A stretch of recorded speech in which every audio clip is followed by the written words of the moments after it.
wabarakatuh. Perkenalkan, kami dari kelompok 2 penilaian bisnis akan mempresentasikan tentang laporan keuangan yang diampu oleh dosen Bapak Jarsa Badri SMM. Baiklah, saya akan memperkenalkan anggota kelompok saya. Yang pertama, Radia Fatma dengan NIM 22220062.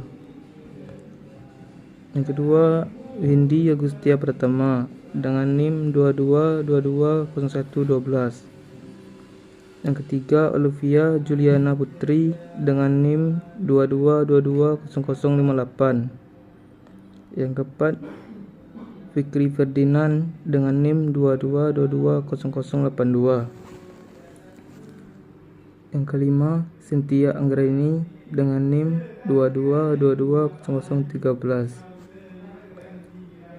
Yang keenam, Noverma IC dengan NIM 22220055. Dan yang terakhir, saya sendiri, Abdul Aziz, dengan NIM 22220018. Rumusan masalah. 1. Pengertian dan tujuan laporan keuangan. 2. Jenis-jenis laporan keuangan. Pengertian laporan keuangan. PSAK nomor 1 2017 paragraf ketiga, laporan keuangan dalam standar akuntansi keuangan adalah suatu laporan terstruktur dan memiliki persyaratan minimal isi yang menyajikan posisi keuangan serta kinerja keuangan dalam entitas. Laporan keuangan juga menunjukkan hasil pertanggungjawaban manajemen atas pengguna sumber daya yang dipercayakan kepada mereka. Laporan keuangan merupakan suatu penyajian terstruktur dari posisi keuangan dan kinerja keuangan suatu perusahaan.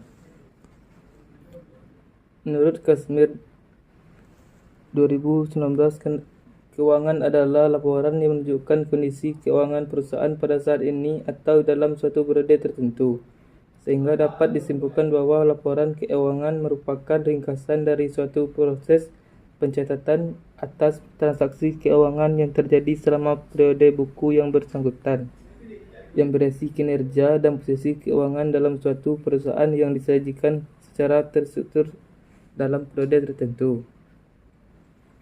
Pengguna laporan keuangan. Menurut Murhadi, laporan keuangan dibuat karena adanya kebutuhan dari berbagai pihak yang berkepentingan dengan perusahaan. Beberapa pihak yang membutuhkan informasi mengenai kondisi keuangan perusahaan menurut Sugiono dan Untung. Antara lain, 1. Pihak internal.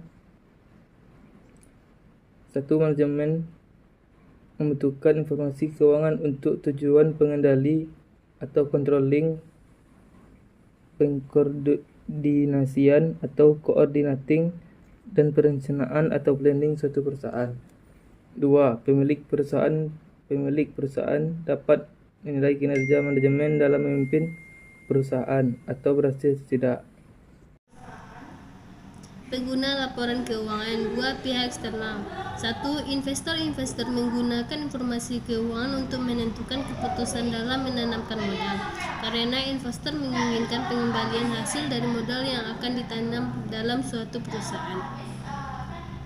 2. Kreditur memiliki kepentingan terhadap pengembalian atau pembayaran liabilitas yang telah diberikan kepada suatu perusahaan. Kreditur perlu mengetahui kinerja keuangan perusahaan tersebut berdasarkan informasi keuangan yang disajikan. 3. Pemerintah informasi keuangan berguna untuk tujuan pajak dan juga oleh lembaga lainnya seperti statistik. 4. Karyawan sumber penghasilan karyawan adalah perusahaan, sehingga karyawan perlu mengetahui laporan keuangan tempat mereka bekerja. Tujuan laporan keuangan. Menurut Kasmir 2019, adapun tujuan melakukan hal ini adalah untuk beberapa maksud berikut, yaitu 1. Untuk memahami kondisi posisi keuangan entitas selama rentang waktu tertentu. termasuk mengetahui jumlah aset, kewajiban, modal, dan hasil dari operasi entitas. 2. Untuk memahami kekuatan dan kelemahan perusahaan.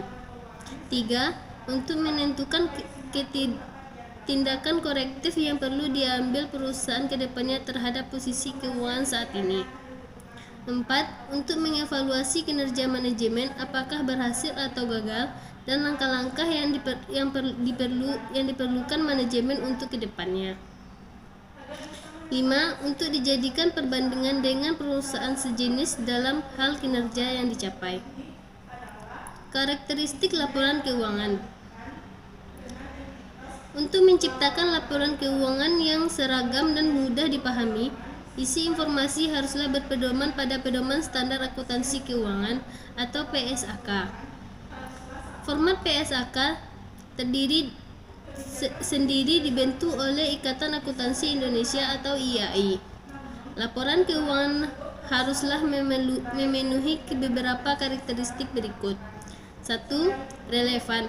Informasi yang ada dalam laporan keuangan haruslah relevan dengan kebutuhan pengguna untuk bisa dijadikan dasar proses pengambilan keputusan. Dalam hal ini, karakteristik laporan keuangan berisi evaluasi mengenai tiap transaksi bisnis selama satu periode akuntansi. Yang kedua yaitu materialitas. Salah satu karakteristik laporan keuangan berdasarkan SAK adalah materialitas, artinya yaitu besarnya nilai informasi akuntansi yang jika salah saji atau hilang mungkin dapat mengubah dan mempengaruhi perbuatan keputusan. Yang ketiga yaitu keandalan. Informasi pada laporan keuangan haruslah berkualitas andal, dalam artinya tidak menyesatkan, bebas dari kesalahan material, serta menyajikan hal yang tulus dan jujur. Untuk itu, proses penyusunan laporan keuangan meski dilakukan berdasarkan pedoman, standar, dan peraturan yang baku. Yang keempat yaitu dapat dipahami. Karakteristik laporan keuangan yang baik selanjutnya adalah dapat dipahami. Pastinya laporan keuangan yang sulit dimengerti, penggunanya akan menghambat proses pengambilan keputusan. Untuk itu, semua informasi dalam laporan keuangan harus bisa dipahami oleh penggunanya, tidak hanya pihak manajemen saja. Meskipun begitu, pengguna diasumsikan mempunyai ilmu yang memadai mengenai kegiatan serta lingkungan operasi entitas pelaporan. Selain itu, pengguna juga diharapkan memiliki kemauan untuk mempelajari informasi yang dimaksudkan dalam laporan keuangan. Dengan membuat laporan keuangan yang bisa dipahami, maka manfaat pembuatannya pun tercapai karena dapat membantu proses pengambilan keputusan. Yang kelima, disajikan dengan jujur. Biasanya, banyak laporan keuangan disajikan dengan lebihkan data daripada yang sesungguhnya. Nah, hal ini harus dihindari, sebab informasi dalam laporan keuangan yang saja tidak disajikan dengan jujur tentunya akan menghasilkan risiko dan dampak negatif. Oleh karena itu, penyajian secara jujur merupakan salah satu karakteristik laporan keuangan yang harus diterapkan. Yang keenam, yaitu netral. Karakteristik laporan keuangan yang harus diterapkan selanjutnya adalah netralitas informasi di dalamnya. Karena laporan keuangan dibuat untuk kebutuhan umum, maka informasi yang ada di dalamnya pun tidak boleh berpihak pada keinginan pihak tertentu. Yang ketujuh, disusun dengan pertimbangan yang sehat. Informasi dalam laporan keuangan harus disusun dengan pertimbangan yang sehat dan penuh dengan kehati-hatian. Oleh karena itu, informasi di dalamnya harus memiliki manfaat untuk menghadapi adanya suatu kondisi tertentu oleh ketidakpastian ekonomi, seperti ketertagihan piutang yang diragukan. Jadi, aset atau pendapatan yang ditetapkan dalam laporan keuangan tidak ditulis selalu tinggi. Selain itu, kewajiban juga tidak dibuat terlalu rendah. Meskipun begitu, penggunaan pertimbangan yang sehat juga bukan berarti memperoleh pendapatan aset atau pendapatan terlalu rendah dan kewajiban terlampau tinggi, sebab jika begitu informasi dalam laporan keuangan. 8. Penyajian informasi lengkap. Karakteristik laporan keuangan haruslah berisi informasi yang lengkap, mencakup harta, utang, modal, pendapatan, kewajiban, serta beban perusahaan. Jika informasi dalam laporan keuangan disajikan secara lengkap, maka isinya pun dapat diandalkan untuk menjadi dasar pengambilan keputusan yang penting. Informasi yang sekiranya akan dibutuhkan pengguna ataupun pembaca laporan keuangan bisa diletakkan pada bagian lembar muka atau catatan. 9. Dapat dibandingkan. Agar bisa mengevaluasi kinerja suatu perusahaan, salah satu karakteristik laporan keuangan untuk dipenuhi adalah isinya yang dapat dibandingkan dengan entitas pelaporan lain pada umumnya. Oleh karena itu, pedoman, sistem, serta kebijakan prinsip dasar akuntansi yang digunakan untuk membuat laporan keuangan haruslah sama. Kebijakan prinsip dasar akuntansi bisa saja mengalami perubahan, namun perubahan tersebut haruslah lebih baik dari kebijakan akuntansi yang sekarang diterapkan. Selain itu, laporan keuangan yang baik juga harus bisa dibandingkan dari tahun ke tahun. Jadi, laporan keuangan perlu disajikan dalam 2 periode. Jenis-jenis laporan keuangan. Menurut Kasmir 2019, terdapat 5 jenis laporan mengenai keuangan yang secara umum bisa disusun oleh suatu entitas, yaitu: pertama, neraca atau balance sheet. Neraca merupakan hasil laporan keuangan yang memperlihatkan posisi keuangan suatu entitas pada waktu tertentu. Dengan kata lain, posisi keuangan yang dimaksud adalah jenis dan jumlah dari aktiva, yaitu aset atau harta, dan pasiva, yaitu utang dan modal suatu entitas. 2. Laporan laba rugi atau income statement. Laporan laba rugi merupakan laporan mengenai keuangan tahunan yang memperlihatkan kinerja entitas suatu selama periode tertentu. Laporan ini menunjukkan berapa total penghasilan dan sumber perolehan penghasilan. Di dalam laporan ini juga menunjukkan jumlah beban-beban operasi maupun non-operasi yang dibayarkan pada periode akuntansinya. 3. Laporan laba rugi. Laporan laba rugi merupakan laporan mengenai keuangan tahunan yang memperlihatkan kinerja entitas selama periode tertentu. Laporan ini menunjukkan beberapa total penghasilan dan sumber perolehan penghasilan. Di dalam laporan ini juga menunjukkan jumlah beban-beban operasi maupun non-operasi yang dibayarkan pada periode akuntansinya. Untuk mendapatkan hasil laba rugi, kita menggunakan rumus laba dibagi rugi sama dengan pendapatan penjualan dikurang biaya. 4. Laporan arus kas. Laporan arus kas adalah laporan tentang keuangan yang menggunakan banyak aspek kegiatan entitas, baik secara langsung maupun tidak secara langsung, mempengaruhi ke entitas. 5. Laporan catatan atas laporan keuangan. Catatan atas laporan keuangan adalah laporan mengenai keuangan entitas yang memberikan informasi jika terdapat laporan yang membutuhkan penjelasan lebih rinci secara khusus. Selanjutnya contoh kasus, yaitu ditemukan pelanggaran pada audit laporan keuangan Garuda.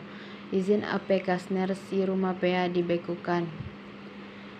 Pada konferensi persamaan yang digelar bersama Otoritas Jasa Keuangan kemarin, Kementerian Keuangan mengumumkan sanksi yang dijatuhkan pada akuntan publik Kasner si Rumapea dan Kantor Akuntan Publik atau KAP Tanubrata, Susanto, Fahmi, Bambang, dan rekan atas kesalahan audit pada laporan keuangan PT Garuda Indonesia Tbk tahun buku 2018.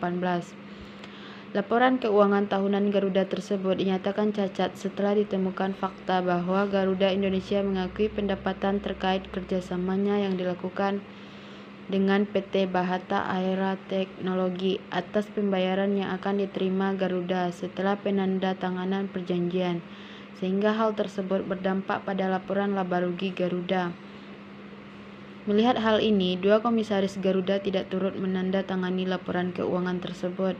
Kementerian Keuangan melalui Pusat Pembinaan Profesi Keuangan kemudian melakukan pemeriksaan terhadap akuntan publik Kasner si Rumapea dan KAP Tanubrata, Susanto, Fahmi, Bambang, dan rekan yang melakukan audit atas laporan keuangan PT Garuda Indonesia Tbk tahun buku 2018. Baiklah, saya akan melanjutkan studi kasus. Kami dengan tim Pusat Pembina Profesi Keuangan telah memutuskan untuk menjatuhkan sanksi pembentukan izin selama 12 bulan terhadap akuntan publik Kansner. Dan kami juga memberikan peringatan tertulis dengan disertai kewajiban memperbaiki sistem pengadilan mutu pada kantor akuntan publik Tanubrata. Ungkap Sekretaris Jenderal Kementerian Keuangan Hadianto. Pada kesempatan yang sama, Deputi Komisioner Pengawas Pasar Modal 2 Otoritas Jasa Keuangan Fakhri Hilmi mengumumkan Otoritas Jasa Keuangan telah mengundang akuntan publik dan mengenakan sanksi administrasi berupa pembentukan surat tanda terdaftar.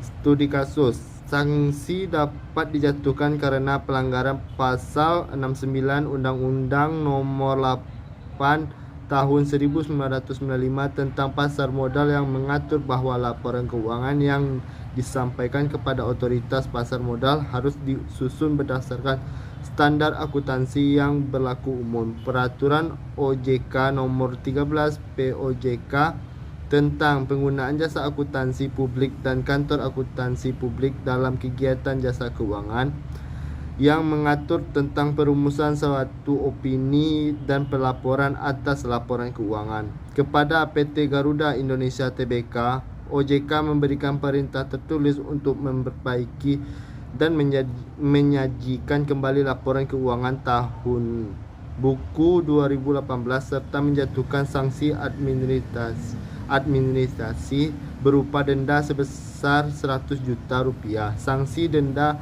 masing-masing sebesar 100 juta rupiah dikenakan kepada seluruh anggota direksi Garuda dan 100 juta rupiah secara tanggung renteng kepada seluruh anggota direksi dan dewan komisaris yang menandatangani laporan tahunan PT Garuda Indonesia Tbk tahun buku 2018.